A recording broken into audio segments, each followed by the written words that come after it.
নমস্কার, আমি আপনাদের জয়দেব শাস্ত্রী।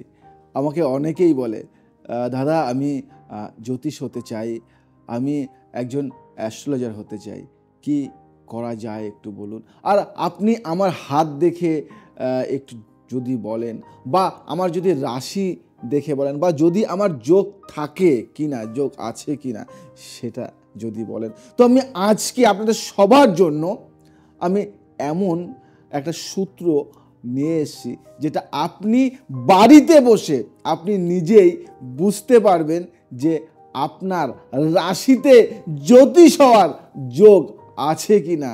আজকে আমি জয়দেব শাস্ত্রী আপনাদের কিন্তু বিশদে জানাবো, এবং এটা জানার পরে আপনি নিজে ভাববেন সত্যি তো আমার ছকে তো এগুলি আছে, তাহলে আমি জানতে চাই বা জানবো আমার ছকে জ্যোতিষ হওয়ার যোগ আছে কি না।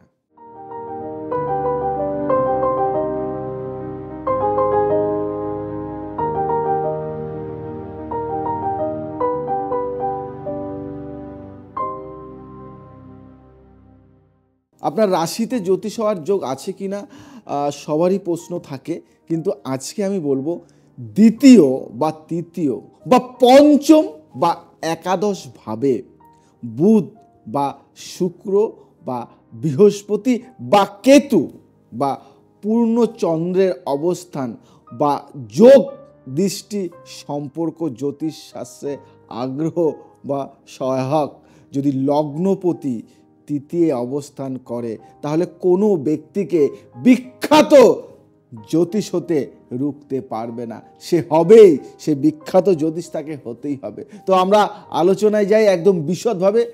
বুধ কেন্দ্রস্থ পঞ্চম বা দ্বিতীয় অবস্থান করলে, অথবা রবি ও বুধ একত্রে দ্বিতীয় বা পঞ্চমে অবস্থান করলে জাতক জ্যোতিষী করতে পারে বা জ্যোতিষী পেশায় সে যেতে পারে।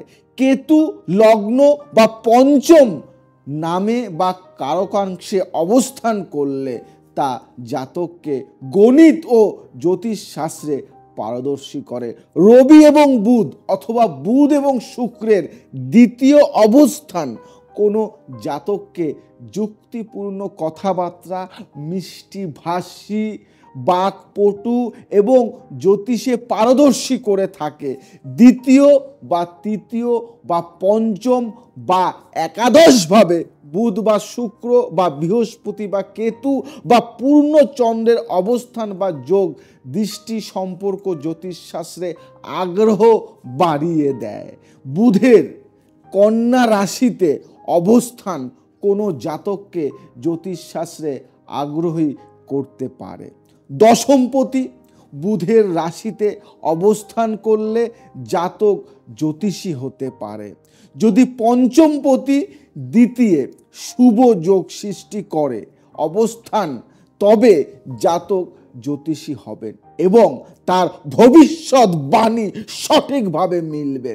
যদি দ্বিতীয়পতি রবি বা মঙ্গল হয়ে বৃহস্পতি ও শুক্র যুক্ত অথবা দৃষ্ট হয়, তবে জাতক ভালো জ্যোতিষী হতে পারবেন।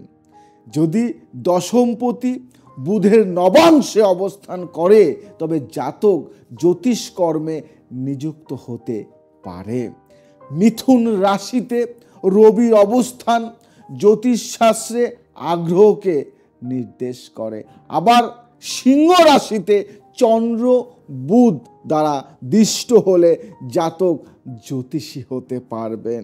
যদি লগ্নপতি তৃতীয় অবস্থান করে, তাহলে কোনো ব্যক্তিকে বিখ্যাত জ্যোতিষী হতে পারে, এটা কেউ রুখতে পারবে না।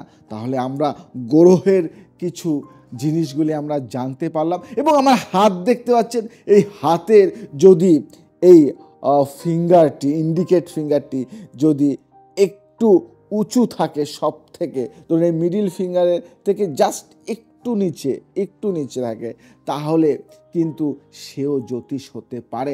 আবার যদি দেখা যায় লিটল ফিঙ্গার, সব থেকে ছোট যে ফিঙ্গারটি, সেটাও যদি একটু উঁচু থাকে, যে এই আমাদের এই যে রবির ফিঙ্গারটি আছে, রিং ফিঙ্গার এবং লিটল ফিঙ্গার, এটা যদি অনেকটাই সেম থাকে, মানে সেমের থেকে একটু নিচু থাকলেও বা সেম থাকলেও, তাকে জ্যোতিষ হতে কেউ আটকাতে পারবে না। এবং সেই যে ছেলে এবং যে মেয়ের, আমি যদি মুখমণ্ডল বিচার করি, দেখবে যাদের ঠোঁটটি একটু পাতলা টাইপের হয়, তারাও কিন্তু জ্যোতিষবিদ্যায় পারদর্শী হতে পারে। এবং দেখবে যাদের কানটি একটু লম্বা টাইপের হয়, তারাও কিন্তু জ্যোতিষ বিচারে পারদর্শী হতে পারে। এবং যাদের কপালটা একটু চওড়া হয়, তারাও কিন্তু জ্যোতিষ বিচারে পারদর্শী হতে পারে। এবং যাদের নাকটা একটু সুচালো হয়, তারাও জ্যোতিষবিদ্যায় পারদর্শী হতে পারে।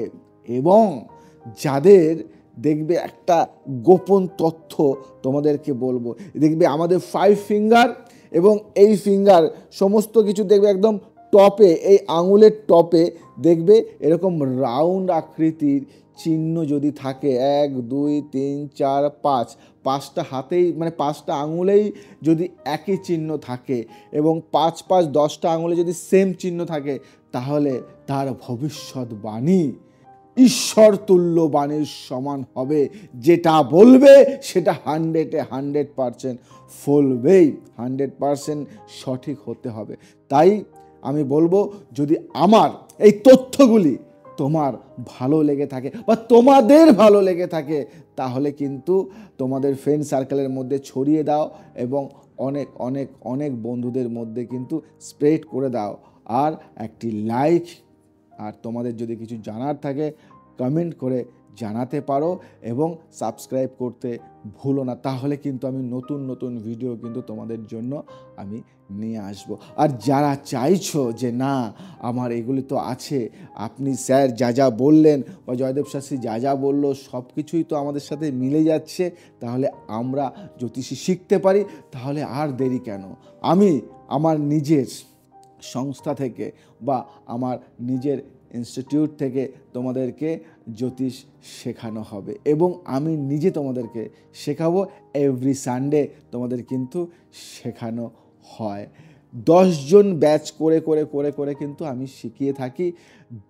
তোমরা যারা শিখতে চাইছো, আর দেরি নয়, ইমিডিয়েটলি যোগাযোগ করো এবং তোমরা একটা নতুন দিগন্ত খুঁজে বার করো এবং নতুন কিছু স্বপ্নের দিকে এগিয়ে যাও, নতুন কিছু ছুঁয়ে দাঁড়াও, নতুন কিছু ধরে বাঁচো, শেখো, নতুনভাবে তৈরি করো নিজেকে সমাজের জন্য, এবং সমাজে তোমাদের যাতে একটা নাম, একটা দাগ, একটা পেহচান যেন রেখে যেতে পারো।